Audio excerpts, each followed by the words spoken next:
Hello everyone, मैं हूं inspired award की फाइनल एग्जीबिशंस में। इंस्पायर्ड अवार्ड किसे कहते हैं पहले मैं बता दूं। इंस्पायर्ड अवार्ड उस प्रोसेस को कहते हैं जिसमें यदि आपके पास कोई स्टूडेंट होगा और आपके पास कोई आइडिया है तो उस आइडिया को अप्लाई कर गवर्नमेंट आपको 10,000 रुपीज देती है और फिर उस आइडिया को आप अपने स्कूल लेवल पर शो करते हो, फिर वहां पर सेलेक्ट होते हो, जिला लेवल पर शो करते हो, वहां पर सेलेक्ट होते हो, स्टेट लेवल पर सेलेक्ट होते हो, तो फिर दिल्ली में फाइनल एग्जीबिशंस में आप आते हो। तो वहीं पर हैं हम। और मैं आपको बता दूं, हर साल गवर्नमेंट 10,000 से भी ज्यादा स्टूडेंट को 10-10 हजार रुपए देती है, मतलब कि 100 करोड़ रुपए बांटे जाते हैं स्टूडेंट में। और इस पर एक अलग से वीडियो बनाऊंगा यदि आप देखना चाहते हैं कि यदि वो 100 करोड़ रुपए में से यदि 10,000 रुपए और उससे ज्यादा रुपए आपको चाहिए अपनी आइडिया पे तो आप कैसे ले सकते हो। लेकिन अभी फाइनल एग्जीबिशंस में हम दिल्ली, तो यहाँ पर हम देखेंगे किसने क्या प्रोजेक्ट बनाया, कितना इनोवेटिव आइडिया लेकर आया है और उनकी नॉलेज आप सभी के साथ आइडियाज की शेयर करेंगे। तो इंस्पायर्ड अवार्ड के स्टेप बाय स्टेप मैं अभी आपको प्रोजेक्ट दिखाता हूँ, तो चलो देखते हैं।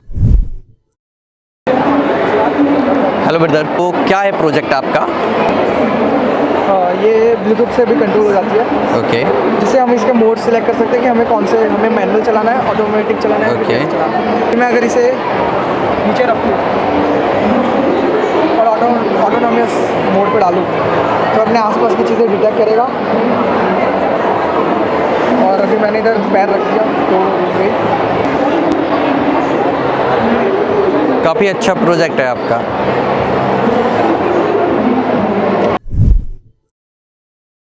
My daily routine, I used to go for an evening walk in my nearby locality park, and there I used to observe a group of deaf and dumb people and difficulty they face that. वैसे तो ये idea सुनकर आप समझ गए होंगे, लेकिन मैं आपको फिर से एक्सप्लेन कर देता हूँ। जब इस लड़के ने बताया ये ग्लव्स यदि कोई पहने हुए है और वो बोल नहीं सकता है तो वो जब भी अपने हाथों से इशारे करेगा तो स्पीकर वॉइस में कन्वर्ट कर देगा, मतलब कि गूंगे लोग भी बोल सकते हैं। तो ये आइडिया काफ़ी अमेजिंग लगा मुझे। यहाँ पर फिर कुछ बच्चे आए जिन्होंने मेरे साथ सेल्फी खिंचवाई क्योंकि वो हमारे सब्सक्राइबर थे।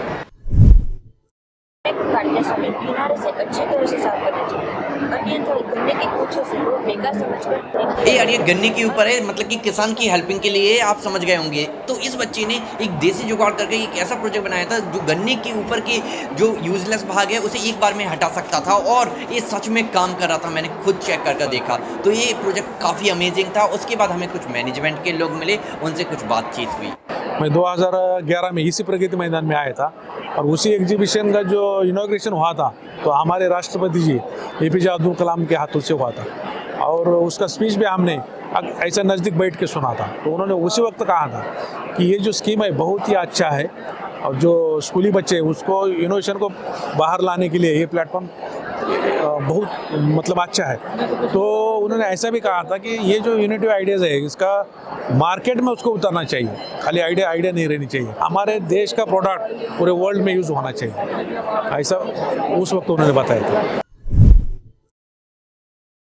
अच्छा, इसे मॉनिटरिंग किस तरीके से करते हो आप? एक ऐसा आइडिया है, यदि हम भूल गए हैं कि हमारा सामान कहाँ पर रखा हुआ है तो हम मोबाइल से कमांड देकर उस एरिया को ग्लो कर सकते हैं LED की मदद से, जिससे हम समझ जाएंगे कि ये सामान वहाँ पर रखा हुआ है।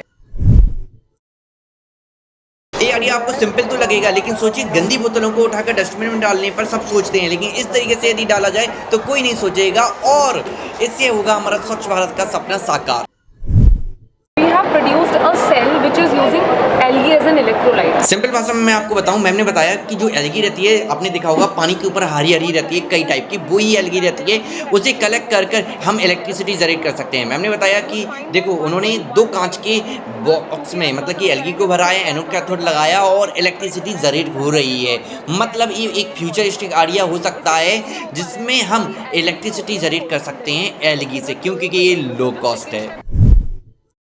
ये आइडिया सुनकर मुझे काफ़ी अच्छा लगा क्योंकि ये किसानों की काफ़ी बड़ी प्रॉब्लम को सॉल्व कर रहा था और ये इन्होंने प्रैक्टिकली करके दिखाया। ऊपर बीज भर देते हैं और जब हम इसे चलाते हैं तो ये स्टेप बाय स्टेप ज़मीन के अंदर 5 सेंटीमीटर 3 सेंटीमीटर कितना नीचे गाड़ना है वो गाड़ता जाएगा एक एक कर बीज, और जैसे जैसे हम ऐसे आगे ढड़काते जाएंगे ये अगेन नीचे बीज लगाता जाएगा, मतलब कि प्रॉब्लम सॉल्विंग प्रोजेक्ट आइडिया। मेरे प्रोजेक्ट का नाम है automatic fertigation dispenser for large nurseries. Actually मेरा पर्पस है we have to cultivate large number of plants in less space. तो मैंने रिसर्च किया, मुझे पता चला वर्टिकल फार्मिंग के बारे में, लेकिन उसमें प्रॉब्लम क्या होती है ना, अगर हम 1 हेक्टेयर के लैंड में 100 लेयर का फार्मिंग करते हैं तो उसका जो बेसिक नीड होता है प्लांट का, वाटर और फर्टिलाइजर जो उसे डेली टाइम टू टाइम चाहिए, वो मैनुअल करते हैं तो थोड़ा सा टाइम टेकिंग और कॉस्ट इफेक्टिव होता है, हमें ज़्यादा लेबर की आवश्यकता पड़ती है। कुछ मेथड है जैसे ड्रिप इरिगेशन, उसमें लेकिन प्लांट्स को एक्यूरेट लेवल में वाटर नहीं मिल पाता। हाँ, उस सारे प्रॉब्लम को ये सॉल्व करता है। ये मेरा एग्जांपल है वर्टिकल फार्मिंग का, ये फर्स्ट लेयर, ये सेकंड लेयर है, और ये मेरा केबल यूनिट है सर, ये इस केबल से अटैच है। ये हर प्लांट पे सर ऐसे मूव करता है, वहाँ रुकता है, वहाँ पानी या फर्टिलाइजर को ड्रॉप करता है, फिर वो नेक्स्ट स्पॉट की ओर मूव करता है। सेम प्रोसेस फॉलो करता है। जब वो एंड में आता है ना, तो वो नेक्स्ट लेयर पे शिफ्ट करता है। सारे प्रोसेस को ये फॉलो करता है उसी तरीके से।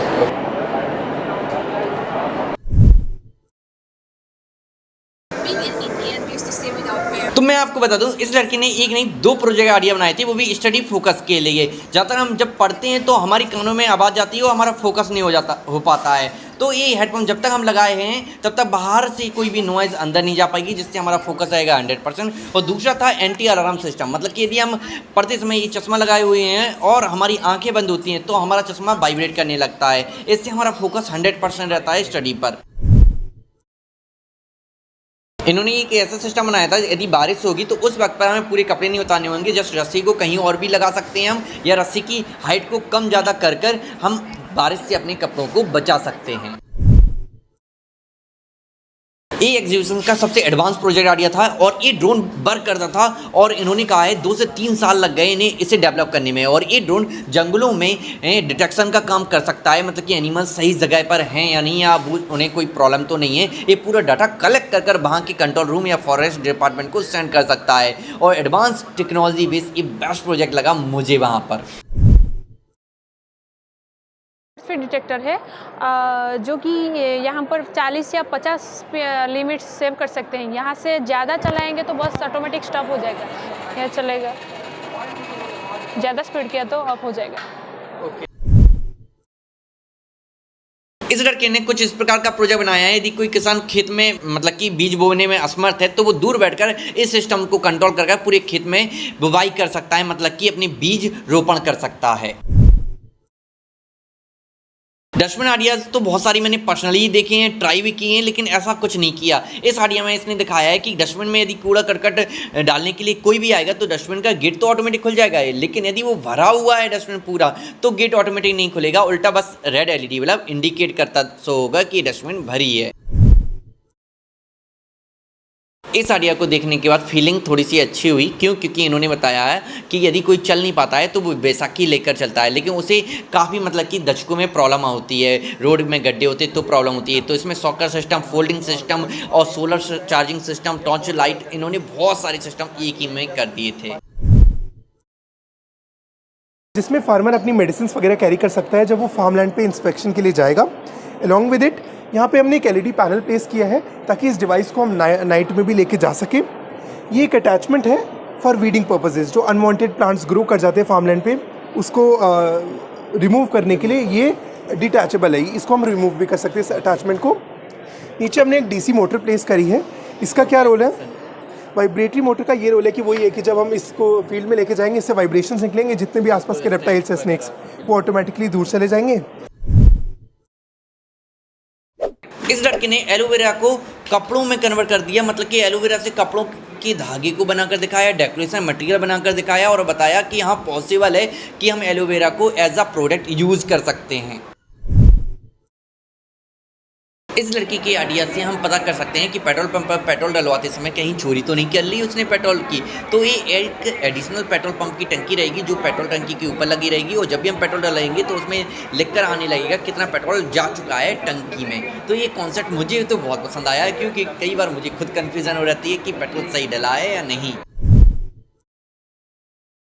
और इस लड़के ने एक ऐसा प्रोजेक्ट बनाया है जिससे हम पता कर सकते हैं कि फूड की कंडीशन अंदर से कैसी है, मतलब कि बॉक्स के अंदर रखेंगे यदि वो फ्रेश है तो डिस्प्ले पर फ्रेश लिख कर आ जाएगा, और यदि वो फ्रेश नहीं है, डैमेज है या सड़ गया है तो अनफ्रेश लिख कर आ जाएगा। काफ़ी यूनिक कॉन्सेप्ट लगा मुझे ये।